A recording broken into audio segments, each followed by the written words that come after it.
My name is Stella Cragie. I'm a principal lecturer in translation here, and I'm also a course leader for a number of translation and interpreting courses, including translation and interpreting, technical and specialized translation, which is for native speakers of English, 2 main languages into English, and translation and linguistics, which is 1 main language into English plus linguistics. Right, thank you, Darren.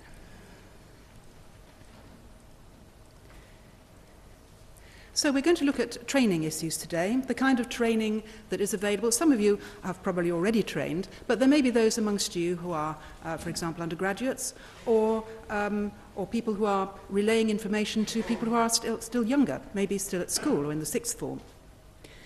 There are a number of now BAs in translation. I don't know if there are any BScs, but there are certainly BAs, and in fact we're introducing one ourselves as of next year. And in general, these courses provide a foundation on which to build language skills, communication skills, and to some extent area studies and specialist knowledge. But the main translation training market is in masters. And I know when Paul was talking, he mentioned that back in the 80s there were very, very few courses around. Since then, and particularly in the last 10 years, there's been an absolute explosion in the number of MA, particularly translation courses in this country. And I think the latest reckoning, there are about 40 in the UK alone. So there are a lot of courses out there. There are, of course, other courses in translation combined with interpreting, such as one that we offer ourselves, and other MAs specifically in interpreting. There are also MAs in related areas, such as multilingualism, communication, translation studies. Some of these courses tend to be, translation studies tends to be a fairly theoretically based course on linguistics and possibly also on literary translation. So that is suitable for people who want to go on to research or maybe into the academic environment.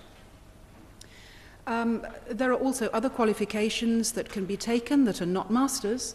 For example, the Chartered Institute of Linguists has 2 relevant qualifications, the Diploma in Translation and the Diploma in Public Service Interpreting. The Diploma in Translation is an exam which is equivalent to the level of a junior translator. And the Diploma in Public Service Interpreting is, again, a junior interpreter in the community environment. And if you need more information about the CIOL exams, you can go to their website, which is very simple. It's www.iol.org.uk. On the translation courses, the masters, there's a very wide range of subjects, focuses, and trends, if you like. There are courses like the ones that we run here, which are professionally orientated, which are directly related to employment in the translation market. There are theoretical courses, courses based around linguistics, as I've mentioned. There are courses which are translation plus a very strong focus on technical skills, such as trados and terminology management, glossary building, and so on.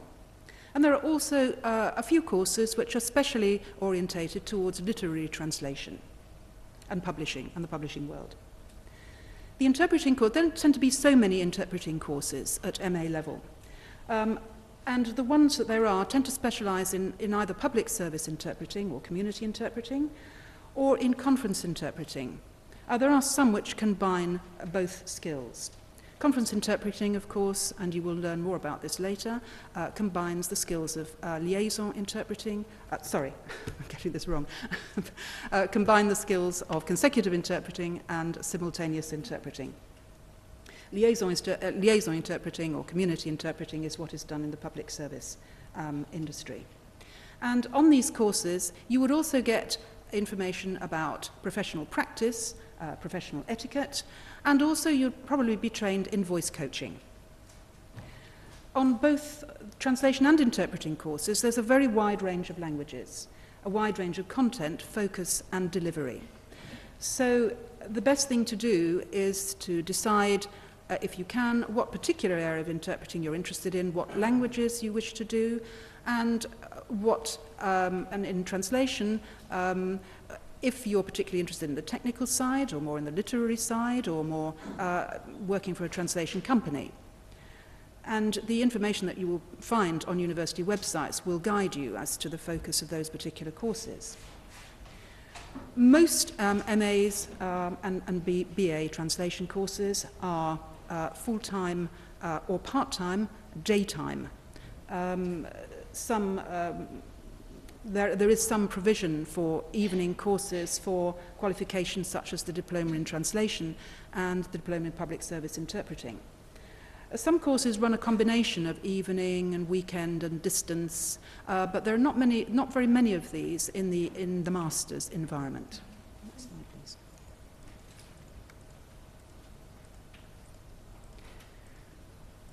So why is training important for a translator or an interpreter? Well, first of all, it gives you the opportunity to practice these skills in a supported environment where you have staff who are practitioners, who have experience in the workplace, and who are able to guide and support you as students. There's also the opportunity to learn new skills, to consolidate your language knowledge, to learn new languages and new specialisms. There's also the opportunity, of course, and you do this probably without even realizing it, you improve your key or transferable skills at the same time. You improve your ability to use equipment, to use IT, and you also learn to better analyze and reflect on what you're doing, both orally and in writing. And particularly in interpreting, you learn to improve your articulation and expression. Training is also important from the professional point of view. It's not enough just to learn the skills to be a translator or an interpreter. You also need to understand the professional environment and to understand how important it is to continue to develop professionally as you go through your career. So from when you start your training to your professional life. We will be talking about CPD later, but it is important to point out that the development of a translator and interpreter never finishes until you give up or you retire. Training certainly provides you with the opportunity to improve your employability prospects. I think it's almost certain now that there are virtually no work providers in terms of translation companies or people employing interpreters who would take untrained staff at any level, except possibly maybe at front of house level in a translation company liaising with clients. But even then, and even for work placements, an MA in translation is generally required. It's an opportunity to gain an awareness also of current issues in the professions. A lot of the MA courses are closely linked to professional associations such as the ITI and the Chartered Institute of Linguists, who input into course content, design, and provide advice and support. And training is also important to be able to acquire specialist skills in related areas, for example in translation, revision and editing.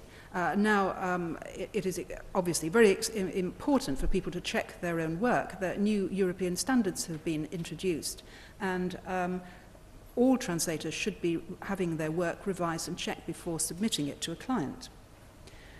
So it's very important to learn how to do that. Sometimes it's very difficult with your own work to stand back from it and appraise it. And there are modules, of course, on most translation courses which enable you to be able to learn to revise your work and others. And training is also important to be able to enhance your own personal development.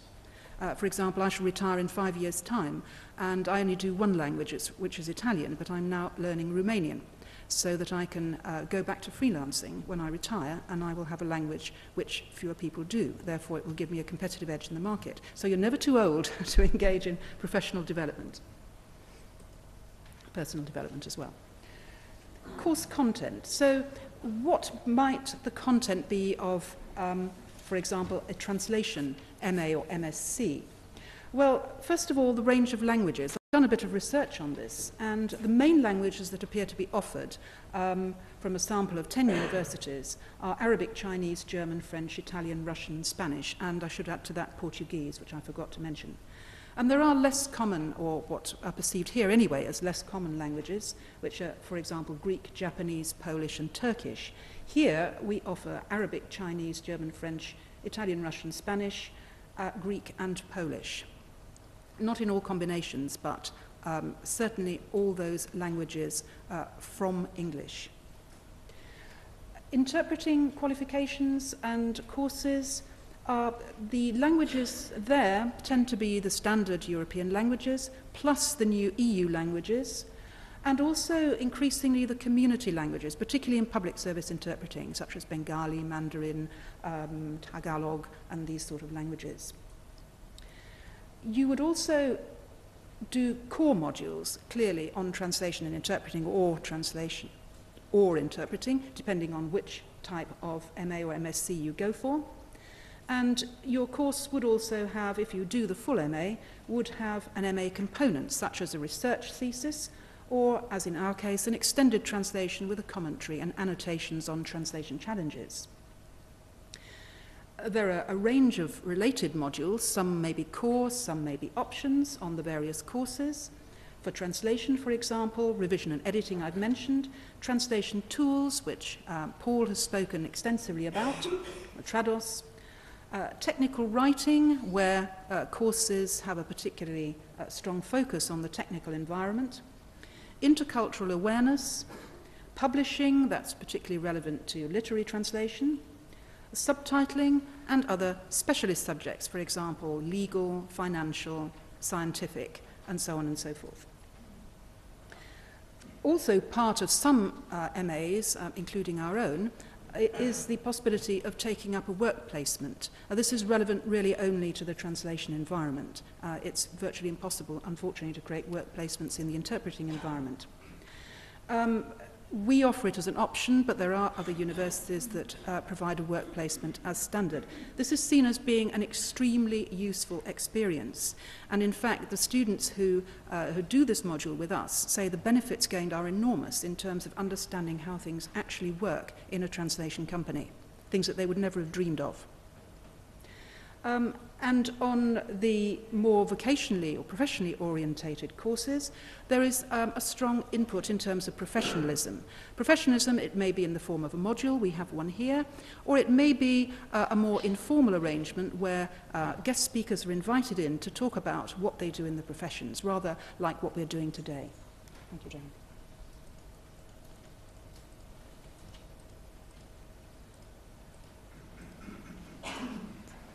So the logistics, talking about MAs and MScs, I've mentioned that they're generally full-time or part-time daytime, full-time over 1 year and part-time over 2 years. The part-time routes will obviously depend on the institutions. Some have specific days set aside. In other cases, such as our own, it will depend on the language that you are doing. For a full MA in this country, you need to achieve 180 credits and 120 for a postgraduate diploma. Abroad, it's slightly different with the European ECTs, the European credit transfers. And generally speaking, you can be either an English A or an English B to come on a translation or interpreting course. If you're going on an interpreting course, you will probably need to have at least one other language. Evening courses, well, I think there are some who run modules in the evening, but as I said, the vast majority of these courses are offered during the daytime. Some courses, or for example, the Diploma in Translation is offered by distance or as an evening course. We offer it here. There are other providers who offer it as a distance course, and increasingly e-learning will become relevant to the delivery of these courses. Maybe not for the full MA, but for certain specific modules. There are also a number of short courses that are provided by institutions. They may be universities, there may be other bodies. Sometimes they're in the summer, and they're usually intensive. They might be 2 days, or they might be 1 week, and they're either very specialist or they're language orientated.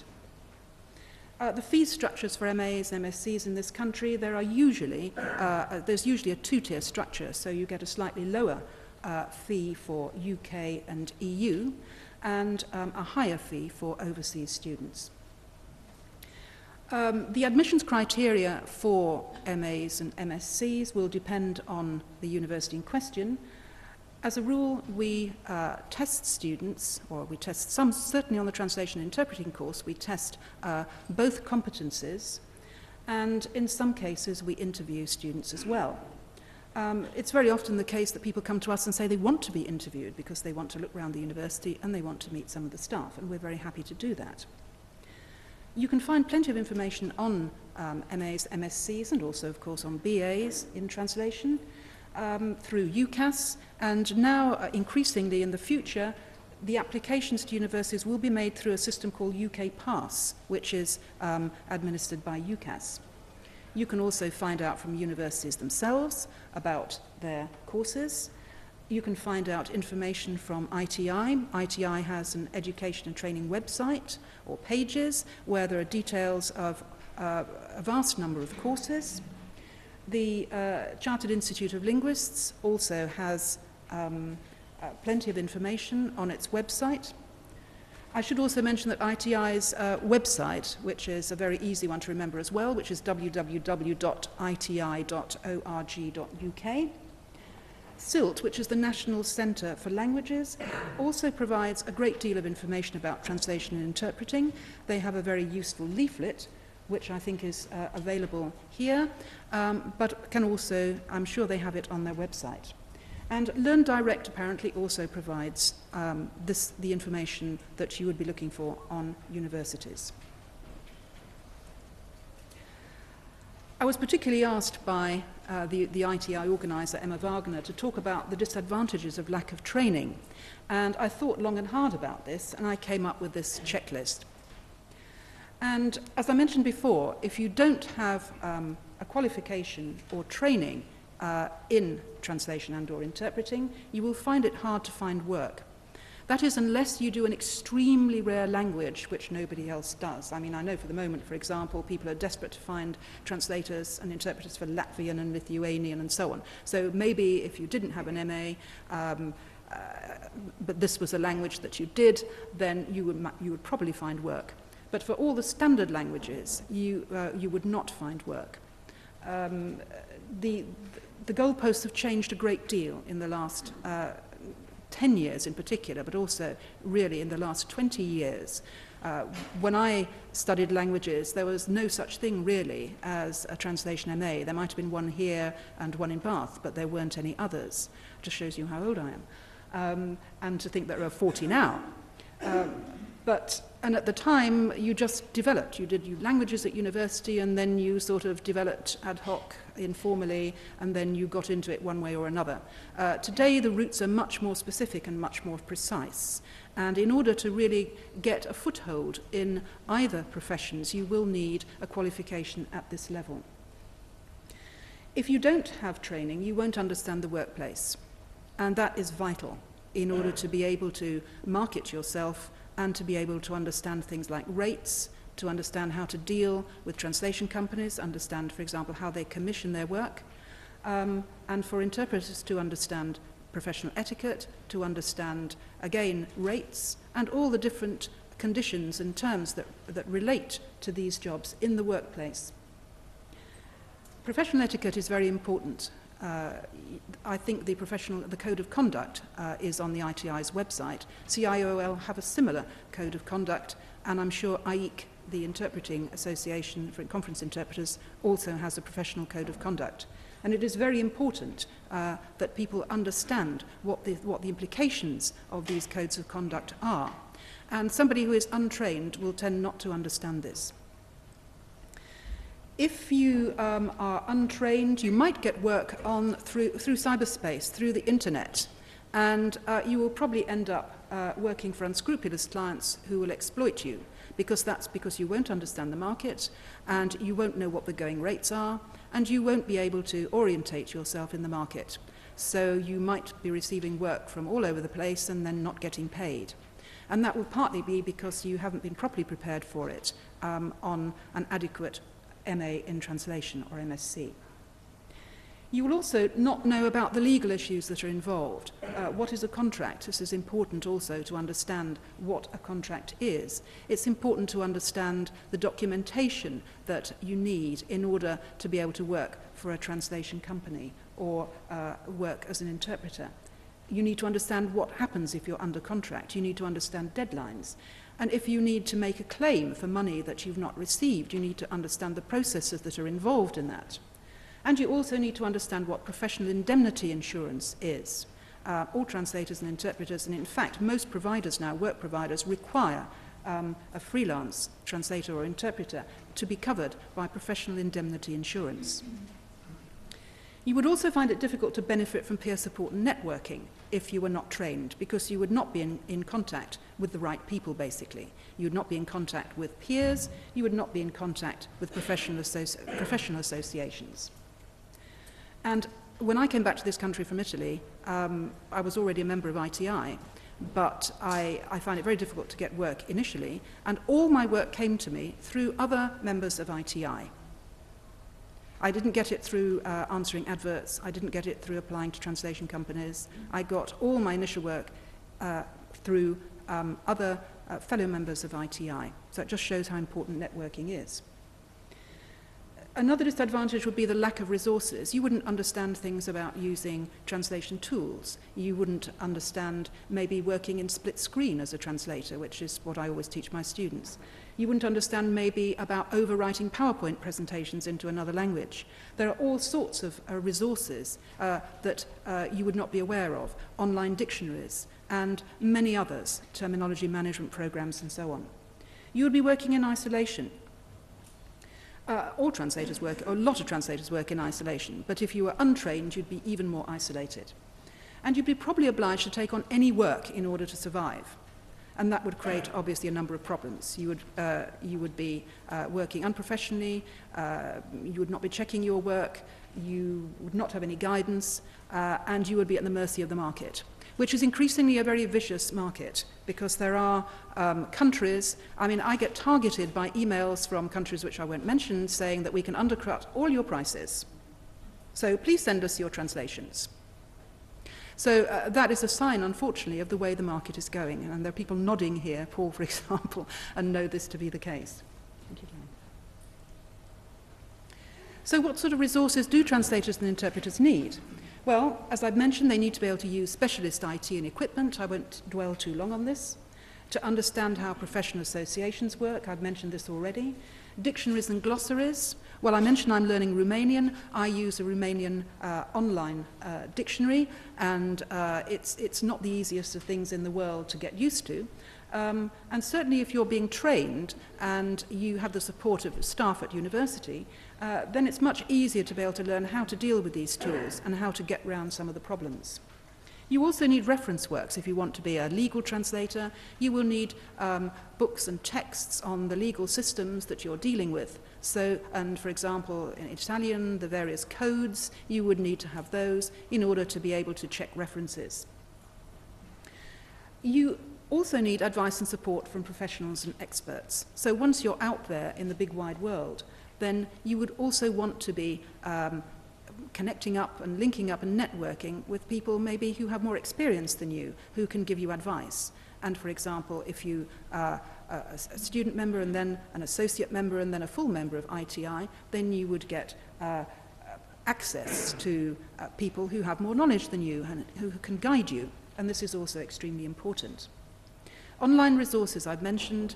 Everyone uses Google these days. In fact, we now hold our translation exams, and we have done for some time, on computer. And since last year, we are allowing students to use the internet to carry out research while they're doing their exams, so that we create a professional environment for them in which to carry out this task. There are lots of translation and interpreting events that are held up and down the country and abroad, of course. There are conferences, there are days and workshops like this. ITI, CIOL, universities and other providers all provide courses or workshops or seminars. And these are, you can find these, for example, on ITI's website. Continuing professional development, CPD. Well, this is an area of growth. And I won't be talking too much about it because I know somebody else will be later on. But what I would like to say at this point is that we are, as an institution, are seriously considering the issues of CPD, and that we will be offering some of our optional modules, and we'll be opening them up to outsiders, which we've never done before. And those modules will be computer-assisted translation, they will be principles of science and technology, principles of economics and finance, and French editing skills for native speakers of English. And if you want any more information about that, you can ask myself or Havila Peck, who I'll be introducing to you in a moment, who will provide more information during the break or during the question times.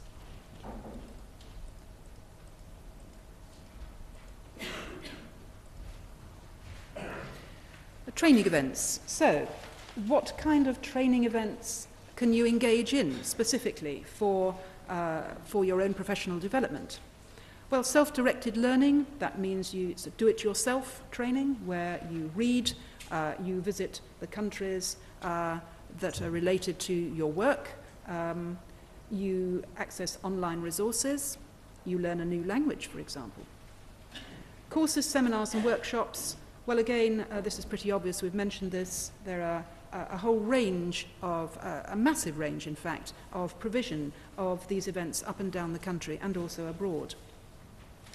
And as I mentioned, the professional bodies offer a wide range of events, conferences, translation workshops, and themed events on translation interpreting.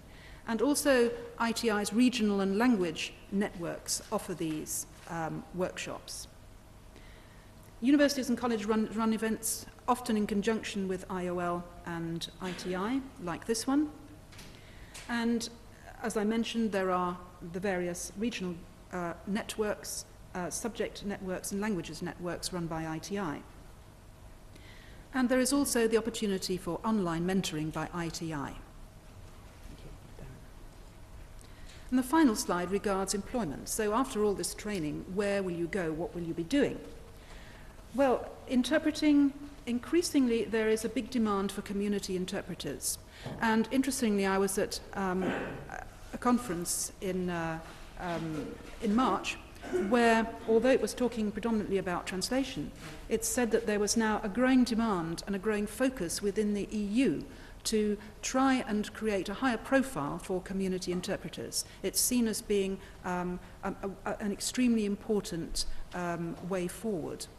In the past, the community interpreter has been slightly in the shadow of the conference interpreter, but I know that the EU wishes to bring community interpreters up to the same level. Interpreting in business, of course, there's a great deal of interpreting that goes on in business and trade, both in this country and abroad. And the kind of work that one might do is liaison work, for example. There might be a group of delegates coming from another country where you would guide them, take them around a factory, for example, or you would interpret for them with the host company. Or else you might go abroad yourself. You might clinch a deal abroad, for example, with your language skills. There are jobs, there is work in local and central government. There's not, certainly in this country, most of the community interpreting is sourced through agencies that have sprung up around the local councils. There are jobs in interpreting predominantly in the international organisations, although there are some in environments such as the Home Office and the Foreign Office. Many interpreters are freelance, in fact the vast majority. As regards translation, again, they're divided into two groups, the in-house translator and the freelance translator. In-house translators in this country tend to work in translation companies, but they may also work in environments such as banks. There's a great many work in banks, also particularly in the London area. Freelance translators, well, at the last count, 85% of translators in this country are freelance, so it just shows you the focus. This is partly because there are not an enormous number of jobs in-house, except for in translation companies, and also because people tend to make a better career out of freelance translation. They can also combine it with other work, like interpreting or writing or teaching, lecturing, whatever. Translation-related jobs, there are a lot of specific now translation-related jobs, such as a project manager. There's quite a few of our graduates go on to do project management initially in translation companies. Terminologist, reviser, and subtitler. And we do offer a subtitling module here for non-native speakers of English. Literary translator, this is quite a difficult market to get into. Most of the people who translate books are already authors in their own right. And if you're interested in this area, you should find out about the Society of Authors, where they have a special translation division, and they will provide you with information about that. You could also become a specialist in translation tools. I mean, I know Paul is, he had a technical background, but other people have got into it through interest and because they've developed those skills on a course. You could also, like me, become a lecturer in translation and interpreting, where you bring together a fascinating range of people, skills, and you take it forward to meet the demands of the new workplace, the new demands of the workplace. Or else you might also become an assessor of translator and interpreter competence once you've progressed to a fairly senior status. Well, that's all I have to say for the training, but I would like to ask my colleague, Havila Peck, who is the senior academic here, just for one thing, to come and welcome you, and also to take any questions you may have on training and education.